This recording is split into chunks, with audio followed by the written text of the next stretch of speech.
Welcome to the deep dive. Let's jump right in. That nagging knee pain you might have. Well, turns out it could actually be your hips trying to tell you something. It really could. It's so easy to just focus on the knee itself, assume that's where the problem starts and ends. Right. But the research you sent over, it really highlights this surprising link, how issues way up in the hip can trigger all sorts of knee problems down the line. It is surprising, and those biomechanics studies, the clinical research, it's pretty compelling stuff. Definitely. So that's what we're digging into today, this hidden connection. How the way your hips move, or maybe don't move correctly, can really mess with your knees. Yeah, we want to understand why that ache or that instability in your knee might actually have roots much, much higher up the leg. And it matters because knee injuries are just so common, aren't they? Especially for active people. Incredibly common. And the data does show a higher rate in females for certain injuries like ACL tears. So yeah, getting to the root cause is crucial, not just treating the symptom. Okay, so let's start with the basics. You mentioned this biomechanical connection. How exactly are the hip and knee linked in terms of our body's mechanics? Well, think of your whole lower limb, hip, thigh, knee, lower leg, foot as one system, like a chain. It's often called a kinematic chain. Okay, a chain. And the hip is the top link, the one closest to your core. Importantly, the thigh bone, the femur, it's part of both the hip joint and the knee joint. Ah, so they share a bone. That makes sense. Exactly. So whatever the femur does at the hip joint, it directly influences what happens down at the knee. You can't separate them. Like one domino affects the next one down the line. That's a great analogy. And the hip itself is quite an amazing joint. It's a ball and socket, so it's built for lots of motion in all different directions. Multiplanar motion, the studies called it. Right. Now, the bones give it some stability, sure, but it really, really relies on the muscles surrounding it for power, for control, and for dynamic stability, keeping things steady while you move. So if those hip muscles aren't firing right, or they're weak, Then you get problems. Impaired hip muscle performance can lead to abnormal movement patterns in, well, any direction, really. And that abnormal femur motion, it directly affects the knee joint. specifically the main knee joint, the tibiofemoral joint. Yes, the hinge part of the knee. Abnormal femur movement puts strain on that joint and all the soft tissues around it, ligaments, tendons, the joint capsule. Okay, that paints a clear picture. Let's get more specific about hip movement. The research talks about walking, for instance. What's supposed to happen at the hip when we walk? So when your foot first hits the ground, during that loading phase, your hip naturally does three things simultaneously. It flexes slightly, so bends forward a bit. Okay. It adducts, meaning it moves slightly towards the midline of your body. Right. And it internally rotates, so it twists inward just a little. These are small, controlled movements resisted by your hip muscles absorbing the impact. And this happens with every step. Pretty much. What's interesting is that, especially during more demanding things like running or going uphill, those inward movements, the adduction and internal rotation, can actually be quite significant. And you mentioned females sometimes show more of this. Yes, studies have observed that females tend to exhibit somewhat greater hip motion in those side-to-side and rotational planes during walking and running compared to males. So how does that normal motion become abnormal and start causing knee issues? The sources flagged excessive hip adduction and internal rotation. Right. So, if those inward movements become too large, if the hip adducts too much or rotates inward too much while you're bearing weight, picture this. Your knee joint gets pulled inwards, medially, relative to your foot, which is stuck on the ground. Ah, because the foot can't move sideways to follow the knee. Exactly, your foot's planted. So the knee moving inwards forces the lower leg, the tibia, to kind of angle outwards relative to the femur, and your foot often compensates by rolling inward, pronating more. And that whole pattern is what they call dynamic knee valguses. Precisely. That inward collapsing motion, you might hear called knee knock. And that's the big red flag, isn't it? Dynamic knee valgus. It really is. It's strongly linked to diminished hip muscle strength, particularly the abductors, the ones on the outside of the hip. And clinically, it's implicated in ACL injuries and that common kneecap pain, patellofemoral pain syndrome. So the weak hips allow the knee to collapse inwards. Essentially, yes. And the research suggests that excessive hip adduction, that inward thigh movement, is probably the primary driver of that valgus collapse. That puts a lot of strain on structures on the inside of the knee, like the medial collateral ligament, MCL, the medial patellofemoral ligament, which helps stabilize the kneecap, and crucially, the ACL. Okay, and the internal rotation. Hip internal rotation contributes too, though maybe less directly to the amount of valgus. But excessive internal rotation can definitely strain other things, like the MCL again, the LCL on the outside, and a small muscle behind the knee called the popliteus.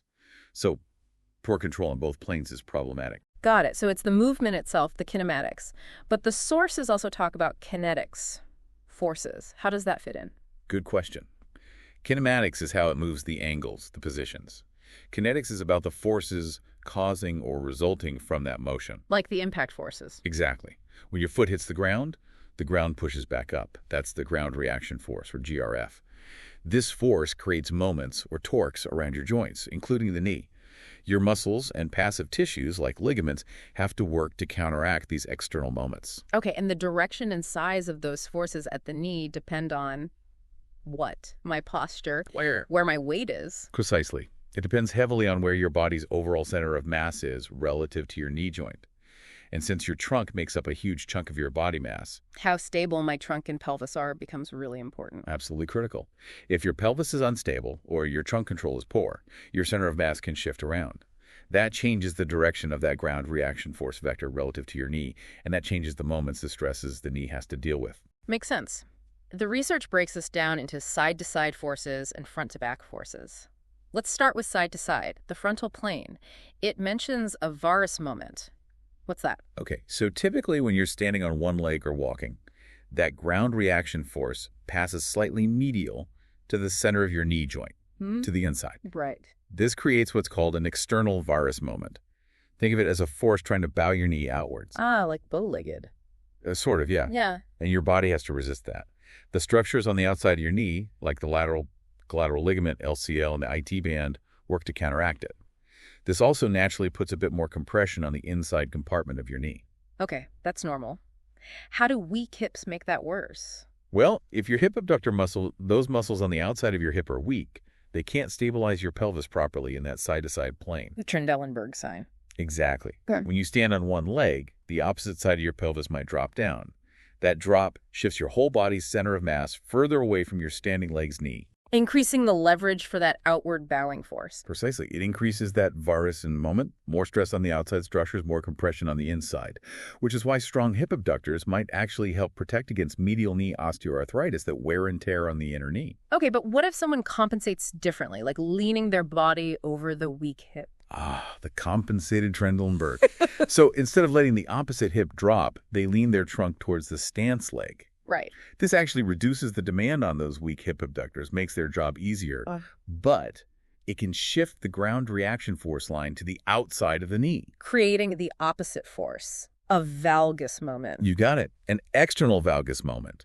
Now the force is trying to push the knee inwards. This strains the structures on the inside of the knee, the MCL, and importantly the ACL. And remember, this is often happening on top of that knee, already moving inwards because of poor hip adduction control. It's a double whammy. Wow, okay. It's also interconnected. What about the front-to-back forces? Sagittal plane? Right. So again, thinking about that loading response phase when your heel strikes, the ground reaction force is typically anterior to the hip joint, in front of it, and posterior to the knee joint, behind it. Okay. This creates flexion moments at both joints. Forces trying to bend your hip and your knee. Your extensor muscles, glutes, and hamstrings at the hip, quads at the knee have to contract to control this bending and absorb shock. And trunk position affects this too. Hugely. Think about landing from a jump. If you land with a significant forward trunk lean, More bent over at the hips. yeah, that shifts the GRF further forward relative to your hip and maybe less posterior relative to your knee. This increases the demand on your hip extensors. Your glutes have to work harder, but it can actually decrease the demand on your knee extensors, your quads. One study showed less quad activation with more trunk flexion during landing. Interesting. And the opposite, landing more upright. More upright posture increases the demand on the quads and potentially lessens the demand on the hip extensors. So, if my hip extensors, like my glutes, are weak, could I compensate by not leaning forward or even leaning slightly back? That's a common compensation pattern, yes. Maybe leaning the trunk slightly backwards, especially during walking or running gait. It's a way to reduce the demand on weak glutes. But what does that do to the knee? It increases the knee flexion moment, makes the quads work much harder. Over time, this increased quad demand and potentially altered patellar forces could contribute to things like quad strains, patellar tendinopathy, increased patellofemoral joint stress, and even indirectly increased ACL strain because of that stronger quad pull. Man, a subtle trunk lean compensating for a weak butt muscle can lead to all that knee trouble. It's quite something. It really highlights how impairments higher up can manifest as pain or injury lower down. Okay, let's connect this directly to some common injuries. ACL tears, you mentioned, the higher risk in females and links to knee valgus. How solid is the connection to the hip? Well, we know ACL tears often happen during non-contact situations, usually involving deceleration, cutting, or landing, when the load just exceeds the ligament's capacity. The highest strain occurs with combined forces, typically valgus collapse, sometimes internal tibial rotation, and anterior shear, especially with the knee near extension. And the female biomechanical profile often includes more valgus. Generally, yes. Studies show female athletes, on average, tend to land with less knee and hip flexion, rely more on their quads, and exhibit greater knee valgus angles and moments. And crucially, prospective studies have shown that greater knee valgus predicts future ACL injury risk. So the theory is weak hips contribute to that risky valgus. That's a very strong hypothesis, supported by quite a bit of evidence. Reduced hip strength, particularly abductors and external rotators, may lead to poorer control of the femur, allowing more adduction and internal rotation, which drives the valgus. Like the hip isn't doing its job of controlling the thigh bone. Exactly. One interesting idea proposed by Pollard and colleagues is that some females might underutilize their powerful hip extensors, their glutes, for shock absorption during landing. Instead, they rely more on their quads, which can increase anterior tibial shear and valgus stress. Using the hips more effectively could theoretically unload the knee. But you said the link isn't always clear-cut in all studies. Right. It's important to note that not every single study finds a direct, statistically significant link between, say, hip strength measured isometrically in a clinic and the amount of knee valgus seen during a dynamic task. Why the discrepancy? It could be methodological differences, or it could be that motor control, how the brain actually coordinates the muscles during movement, plays a huge role, perhaps even more than just raw strength in some cases. A study by Misner, for example, showed people could improve their landing mechanics through training even without significant strength gains. It's likely a combination of strength and control. Fascinating. Okay, what about IT band syndrome? That pain on the outside of the knee is super common in runners. Where does the hip come in? So the IT band is that thick fibrous band running from the hip down the outside of the thigh, attaching near the knee. ITBS is thought to be related to excessive friction or compression of this band, or the fat pad underneath it, near the lateral femoral epicondyle. And hip movements can aggravate that. The theory is that excessive movement in the frontal plane, so too much hip adduction, letting the thigh drift inwards, or excessive transverse plane motion, like too much internal rotation of the femur or even the tibia, can increase tension and strain on the IT band. Pulling it tighter across that bony part on the outside of the knee. Essentially, yes.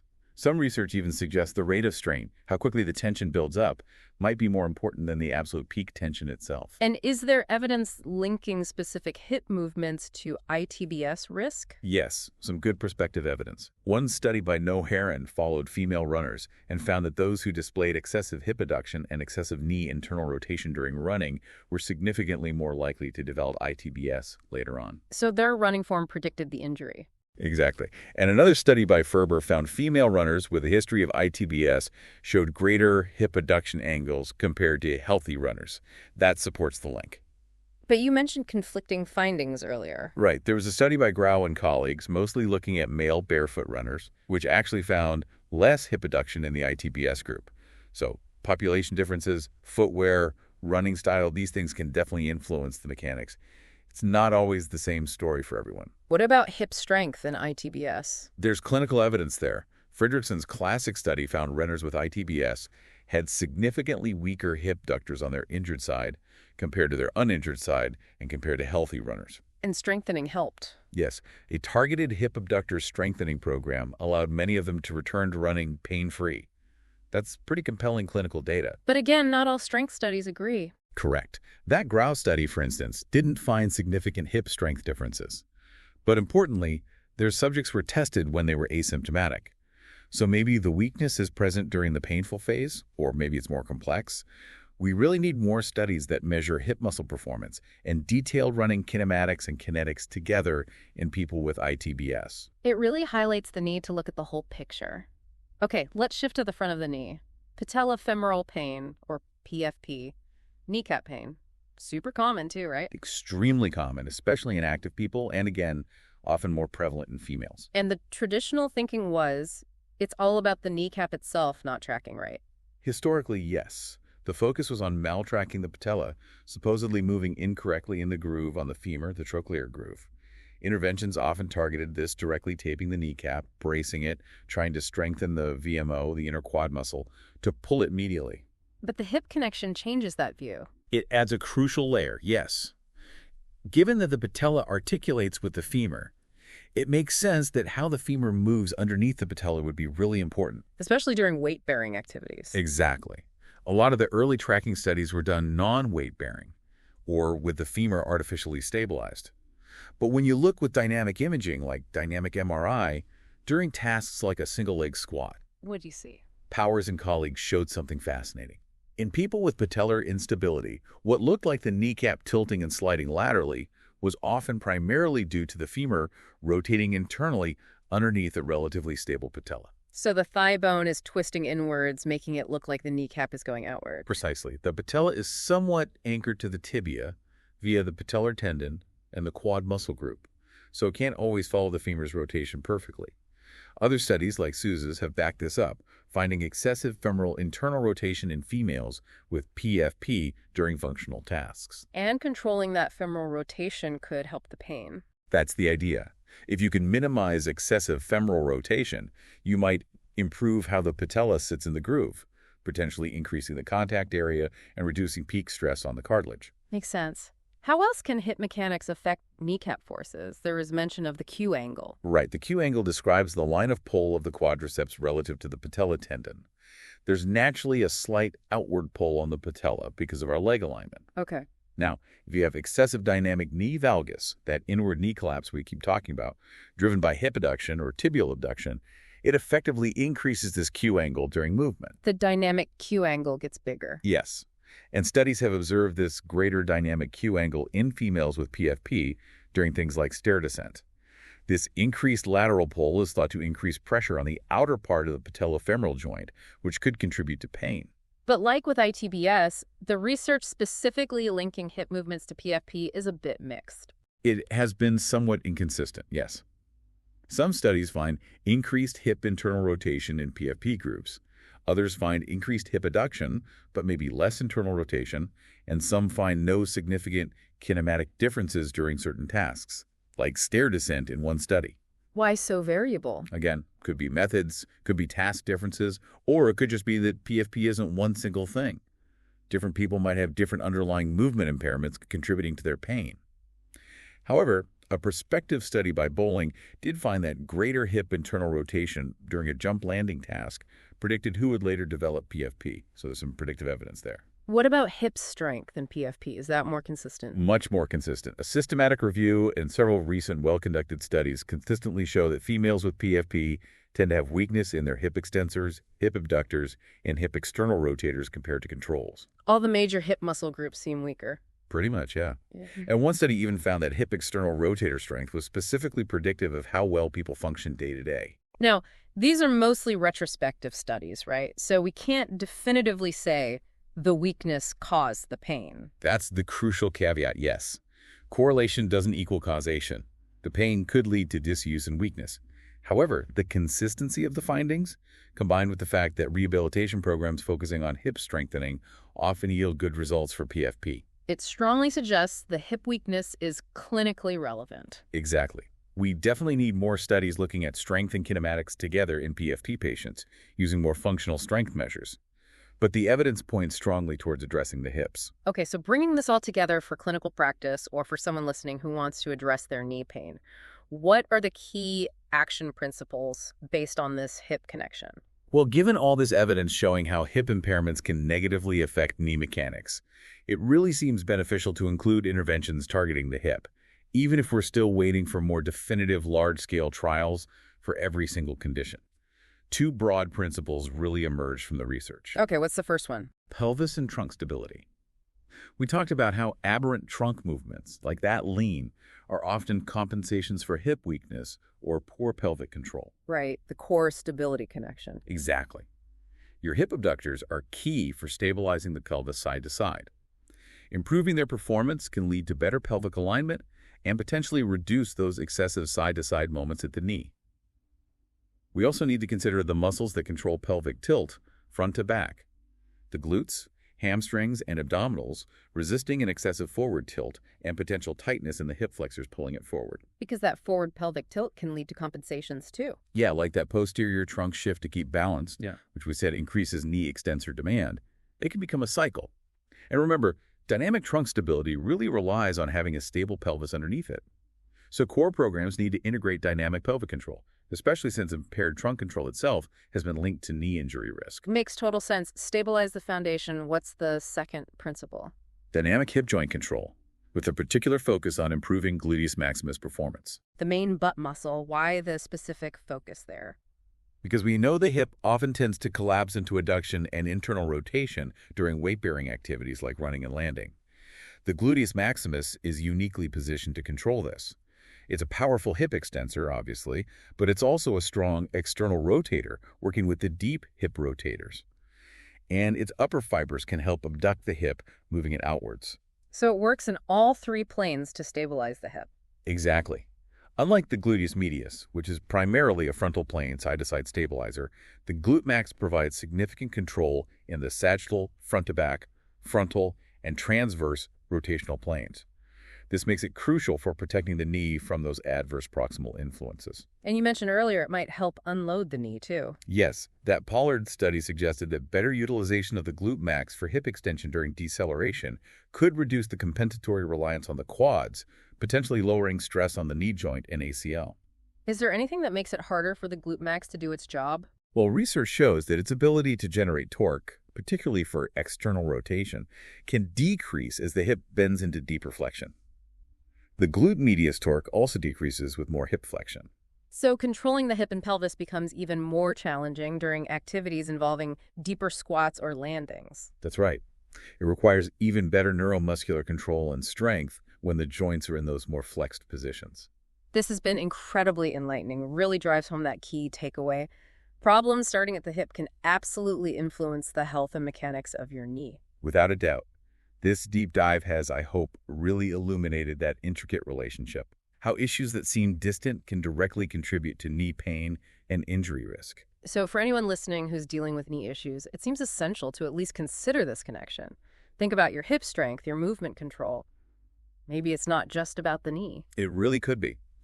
You have to ask, could addressing hip mechanics be that crucial missing piece in managing or even preventing some of these really common knee problems? A really powerful thought. And it makes you wonder, like you said earlier, what other connections are we missing? What other seemingly unrelated areas might be influencing our movement and well-being? That's a great question. Always more to learn about how interconnected the body is. Definitely food for thought. We'd encourage listeners to explore the research further if they're interested, and perhaps discuss these ideas with a knowledgeable physical therapist or healthcare provider. Thanks so much for sharing all this insight today. My pleasure. It's a fascinating and important topic.